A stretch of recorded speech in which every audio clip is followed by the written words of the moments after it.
Audio clip number 26، اس میں انشاءاللہ عز و جل آپ سورہ بقرہ کی آیت نمبر 74 سے لے کر 77 تک کی تلاوت، ترجمہ اور تفسیر صراط الجنان سنیں گے۔ بسم اللہ الرحمن الرحیم۔ ترجمہ: اللہ کے نام سے شروع جو نہایت مہربان رحمت والا ہے۔ ثم قست قلوبكم من بعد ذلك فهي كالحجارة أو أشد قسوة وإن من الحجارة لما يتفجر منه الأنهار وإن منها لما يشقق فيخرج منه الماء وَإِنَّ مِنْهَا لَمَا يَهْبِطُ مِنْ خَشْيَةِ اللَّهِ وَمَا اللَّهُ بِغَافِلٍ عَمَّا تَعْمَلُونَ۔ ترجمہ: پھر اس کے بعد تمہارے دل سخت ہو گئے تو وہ پتھروں کی طرح ہیں، بلکہ ان سے بھی زیادہ سخت ہیں، اور پتھروں میں تو کچھ وہ ہیں جن سے ندیاں بہہ نکلتی ہیں، اور کچھ وہ ہیں کہ جب پھٹ جاتے ہیں تو ان سے پانی نکلتا ہے، اور کچھ وہ ہیں جو اللہ کے ڈر سے گر پڑتے ہیں، اور اللہ تمہارے اعمال سے ہرگز بے خبر نہیں۔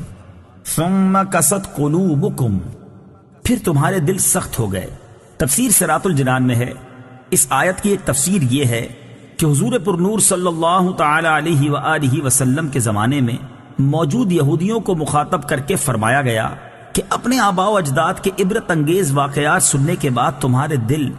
حق بات کو قبول کرنے کے معاملے میں سخت ہو گئے، اور وہ شدت و سختی میں پتھروں کی طرح ہیں، بلکہ ان سے بھی زیادہ سخت ہیں، کیونکہ پتھر بھی اثر قبول کرتے ہیں کہ کچھ پتھروں سے ندیاں بہ نکلتی ہیں، اور کچھ ایسے ہیں کہ جب پھٹ جاتے ہیں تو ان سے پانی نکلتا ہے، اور کچھ وہ ہیں جو اللہ تعالیٰ کے ڈر سے اوپر سے نیچے گر پڑتے ہیں، جبکہ تمہارے دل اطاعت کے لیے جھکتے ہیں، نہ نرم ہوتے ہیں، نہ اللہ تعالیٰ سے ڈرتے ہیں، اور نہ ہی وہ کام کرتے ہیں جس کا انہیں حکم دیا جاتا ہے۔ اور یاد رکھو کہ اللہ تعالیٰ تمہارے اعمال سے ہرگز بے خبر نہیں، بلکہ وہ تمہیں ایک خاص مدت تک کے لیے مہلت دے رہا ہے۔ افتطمعون ان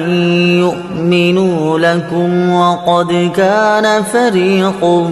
منهم يسمعون كلام الله ثم يحرفونه من بعد ما عقلوه وهم يعلمون۔ ترجمہ: تو اے مسلمانوں، کیا تم یہ امید رکھتے ہو کہ یہ تمہاری وجہ سے ایمان لے آئیں گے، حالانکہ ان میں ایک گروہ وہ تھا کہ وہ اللہ کا کلام سنتے تھے اور پھر اسے سمجھ لینے کے بعد جان بوجھ کر بدل دیتے تھے۔ افتطمعون، کیا تمہیں یہ امید ہے؟ تفسیر صراط الجنان میں ہے، انصار صحابہ کرام رضی اللہ تعالی عنہم کو اس بات کی بہت حرص تھی کہ یہودی اسلام قبول کر لیں، کیونکہ وہ یہودیوں کے حلیف تھے اور ان کے پڑوسی بھی تھے۔ اس پر اللہ تعالیٰ نے ارشاد فرمایا کہ اے مسلمانوں، کیا تم یہ امید رکھتے ہو کہ یہ یہودی تمہارا یقین کریں گے یا تمہاری تبلیغ کی وجہ سے ایمان لے آئیں گے؟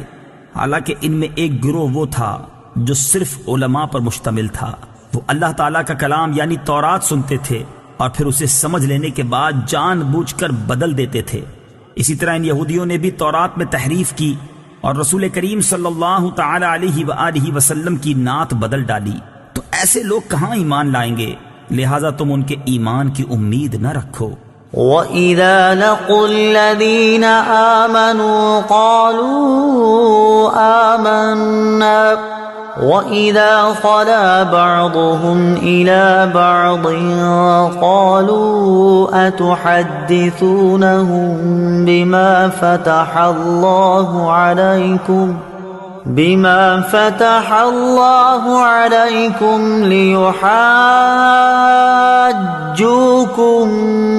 بِهِ عِندَ رَبِّكُمْ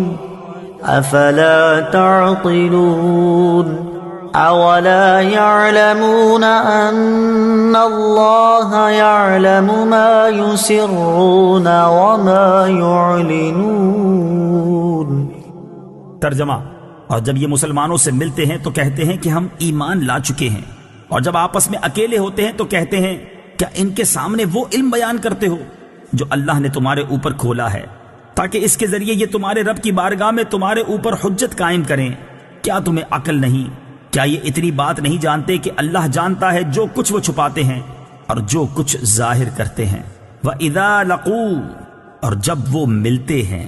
تفسیر صراط الجنان میں ہے، حضرت عبداللہ ابن عباس رضی اللہ تعالی عنہما فرماتے ہیں، یہودی منافق جب صحابہ کرام علیہم رضوان سے ملتے تو ان سے کہتے کہ جس پر تم ایمان لائے اس پر ہم بھی ایمان لائے، تم حق پر ہو اور تمہارے آقا محمد مصطفیٰ صلی اللہ تعالی علیہ وسلم سچے ہیں، ان کا قول حق ہے، ہم ان کی نعت و صفت اپنی کتاب توریت میں پاتے ہیں۔ جب یہ اپنے سرداروں کے پاس جاتے تو وہ ان منافقوں کو ملامت کرتے ہوئے کہتے، کیا تم مسلمانوں کے سامنے ان کے آقا محمد مصطفیٰ صلی اللہ تعالی علیہ وسلم کے بارے میں وہ باتیں بیان کرتے ہو جو اللہ تعالیٰ نے تمہاری کتاب میں بیان فرمائی ہیں، تاکہ وہ اس کے ذریعے دنیا و آخرت میں تمہارے اوپر حجت قائم کر دیں کہ جب ہمارے آقا محمد مصطفیٰ صلی اللہ تعالی علیہ وآلہ وسلم کا نبی برحق ہونا تمہاری کتابوں میں موجود ہے تو تم نے ان کی پیروی کیوں نہ کی؟ کیا تمہیں عقل نہیں کہ تمہیں یہ کام نہیں کرنا چاہیے؟ اس سے معلوم ہوا کہ حق پوشی اور سرکار دو عالم صلی اللہ تعالی علیہ وآلہ وسلم کے اوصاف کو چھپانا اور ان کے کمالات کا انکار کرنا یہودیوں کا طریقہ ہے۔